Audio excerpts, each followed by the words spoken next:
Is this the year that Kansas State finally breaks through and makes the college football playoff?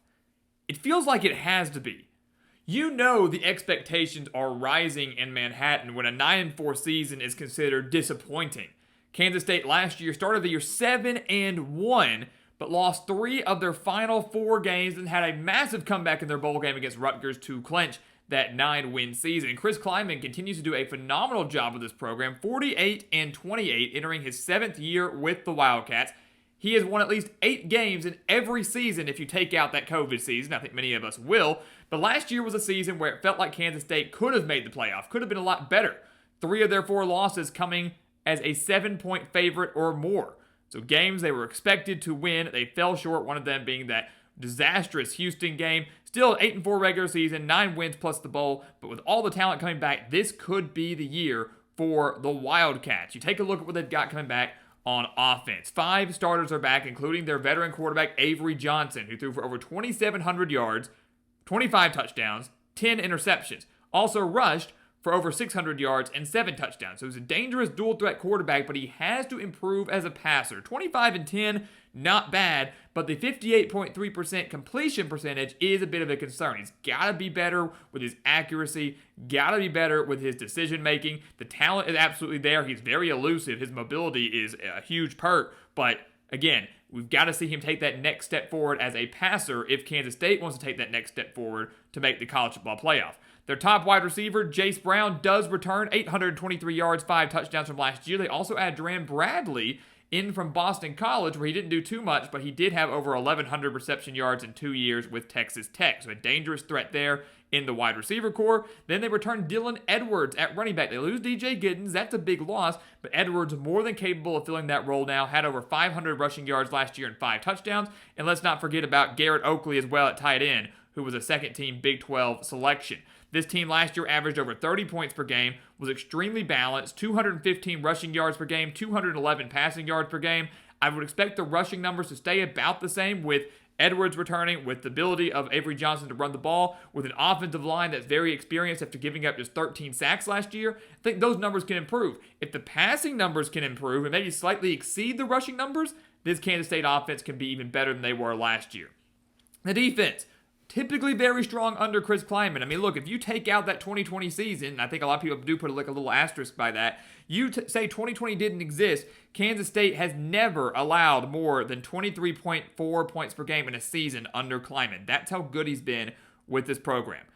Never more than 23.4 points per game if you take out 2020. Now, 5 starters are back this year, including their top 2 tacklers. Austin Romaine back at linebacker, had 96 tackles last year. VJ Payne returning at safety. The defensive line is interesting to me. Looks pretty strong. Chidi Obiazor, 3.5 sacks last year. Then they've got Damian Ilalio, 2 sacks last year. Cody Stufflebean all up front. So you've got some big, heavy guys up front that have shown the ability to create pressure on opposing quarterbacks. The linebacking core, as we mentioned, has Romaine, but also has Desmond Purnell, who had 4 sacks last year. And then Payne does lead the secondary, but if you're looking for a weakness on this team, maybe at least a weakness on the defensive side of the ball, it is the secondary. Kansas State gave up over 225 passing yards per game last year, and outside of Payne, they do have a handful of questions. I think they're going to be fine, but maybe not as strong as that front 7 is going to be. But all in all, Chris Klieman has once again put together a very good team.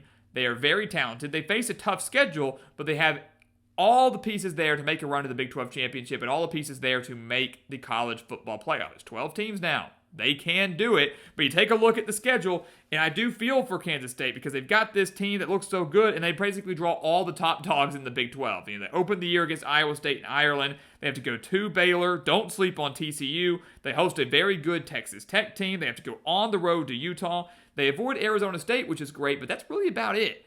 So can they navigate this tough schedule, and can they win the games they're supposed to while also pulling off an upset or two? That is the million-dollar question. Opening up the year in Ireland, week 0, all eyes on this game. First college football game of the year. We're going to learn a lot about Iowa State and Kansas State, who should both be top 25 teams, and both are legitimate Big 12 title and college football playoff contenders. Kansas State has actually lost the last 2 to the Cyclones, each by 1 possession. That includes last year when they lost 29-21. They allowed 187 rushing yards in that game, which was well above their average. The Wildcats only gave up 119 rushing yards per game on the season. Now it's in Ireland, and I lean towards Kansas State. And it's not because it's in Ireland, it's because I believe the Wildcats can be that good. It's also because I believe their rushing offense is going to be that good. While Iowa State did get the win last year, they still allowed 188 rushing yards per game. Their rushing defense wasn't all that great. Now you've got some guys coming back on Iowa State's defense from injuries, so it really hasn't seen game action in over a year. How quickly will they adapt against a good team like Kansas State? Factor in the Cyclones also lost their top 2 wide receivers. How quickly do the new receivers gel with quarterback Rocco Beck? Could be a good thing for this Kansas State secondary that has a handful of questions. I think the Wildcats will run the ball effectively. I think the offense as a whole right now is a little bit better than Iowa State's, at least from a continuity standpoint. I think their defense can do enough to slow them down. Give me the Wildcats to win this game. It will be close. I really view it as a coin flip game. I really do. But I'm going to go with Kansas State in week 0. It's going to be a fantastic matchup. They are 1-0. And let's go ahead and make them 4-0 heading into their bye week because they should beat North Dakota with ease. They should beat Army with ease. They lose a lot of talent from last year's squad. Don't sleep on Army. That triple option, very, very tough, difficult to stop. But I do believe that Kansas State can overcome that. And I think they will beat Arizona in a non-conference game. It is a non-conference game on the road at the Wildcats. They won 31-7 last year, had 235 rushing yards. And now Arizona, despite bringing back Noah Fafita, despite having 9 guys back on defense, I think will struggle mightily in year 2 under Brent Brennan. Should win this game with ease. They are 4-0. Coming out of that bye week, they've got 3 big games before their second bye week. They actually get 3 because they do play in week 0. I think they're going to cruise past UCF at home. Off a week of rest against a UCF team that has over 60 new players and a new head coach. Guess kind of new in Scott Frost. I just don't see the Knights having enough to come on the road to steal this win. UCF is one of those teams that there's so many unknowns. We don't know what to expect from them. But from the looks of it, it doesn't look like there's a whole lot of talent there. Certainly not a whole lot of continuity and chemistry and experience.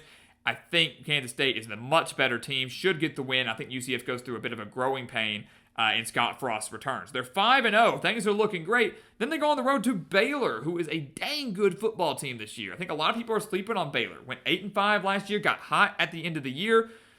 Now they return a lot of talent. I mean, they return, 10 guys on offense, 8 starters back on defense. Sawyer Robertson's one of the best quarterbacks, not just in this conference, but I think in the country. Great, strong arm. A lot of his pass catches return. Strong offensive line. Really elite defense, per usual, under Dave Aranda. This is a Baylor team that I think can exploit this Kansas State secondary. If you look at this is going to be the best passing attack that Kansas State has faced to date. Through the first 5 games, Baylor will be the best team they face, and it will be the toughest environment they face. I think it will be tougher than Arizona on September 12th. So, toughest environment they face, best offense that they have faced, a defense that can match them. I'm going to go with the Bears here because I really do believe in this squad. A lot of talent coming back. I really like this offense quite a bit. I think the defense is going to be better than people realize. I think if Baylor can just shut down the run, then they'll be just fine. Baylor shuts down the run, contains Avery Johnson in the pocket. The Bears win this game. They get the job done. Kansas State takes their first loss of the year. They are 5-1. Look at the rest of the schedule after that, though. You're halfway through the season. Things are looking great. The fact they get TCU at home, the fact they get Texas Tech at home in their next couple games is huge. And I'm going to tell you right now, a 5-1 start, I think they win their next 3. I do think they win their next 3. And 2 of those games are very tough. TCU and Texas Tech are very, very tough. With the Horned Frogs, that's going to be a really good passing attack too. So in a way, I actually think it's great they get Baylor first. I mean, you flip them if you want, but the fact that this secondary is maybe going to get exploited and really tested by one good passing attack, and then they have to turn around and face another good passing attack, I think they're going to learn a lot from that. Instead of getting torched twice, Chris Kleiman's going to be like, hey, we're going to make sure this doesn't happen again. Because Josh Hoover and the Horned Frogs have an offense, man. They're going to be really, really good. Maybe a sleeper team in the Big 12 this year. But at home for Kansas State, it's homecoming for the Wildcats as well. That does play a role. I think the defense improves and shows improvement from that Baylor loss. They don't lose back-to-back games, certainly not at home. They're able to stop TCU, whose defense should be solid, but are they going to be good enough to slow down this rushing attack? I'm going to say no. They gave 160 rushing yards per game last year. Out of the bye week, they take on Kansas, who, Kansas is closing that gap. Kansas is getting close. Last year, the Wildcats only won by 2. The year before, they only won by 4. So, in theory, 4-2, maybe to 1 in 2025.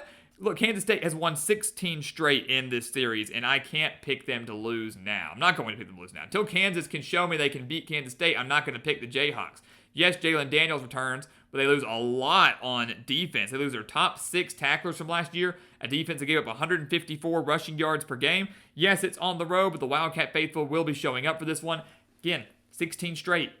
Until Kansas can do it, I'm not going to pick them. They beat the Jayhawks 7-1, and I do think they beat Texas Tech, as we mentioned. One thing that's interesting about the Red Raiders, they've got a heck of a team. Number 1 transfer portal class, spent a lot of money getting them in. My 2 questions for them are, number 1, can they stay healthy? If Baron Morton goes down with an injury, like we've seen him do time and time again, will the Red Raiders be able to live up to their lofty expectations? Number 2, can they perform well on the road? They're 6-10 on the road these last 3 years under Joey McGuire. That's not a good mark at all. And Manhattan's a very underrated place to play. So against a very good defense that Kansas State will have, with a lot of new pieces for Texas Tech that I do think will pan out, but how quickly, and will they pan out to the way we think they will? I got to go with the Wildcats here. They've got a really, really good team. They've won 12 of the last 13 over Texas Tech. They've won 8 straight over the Red Raiders. So you factor in everything into this game, I lean Kansas State. I think it could be a high-scoring game because that's how good Texas Tech's offense is going to be. But who has the better defense in my eyes? It's Kansas State, despite all the transfers that Texas Tech added. So they are 8-1 heading into their last bye week. 3 games left in the year. Certainly a playoff contender. No doubt about that. Coming out of the bye week, I think they will beat Oklahoma State because the Cowboys have so many unknowns. They're a very tough team to predict right now because they've got a great head coach in Mike Gundy, but last year they were horrendous with a lot of experience coming back. This year, all that experience is gone.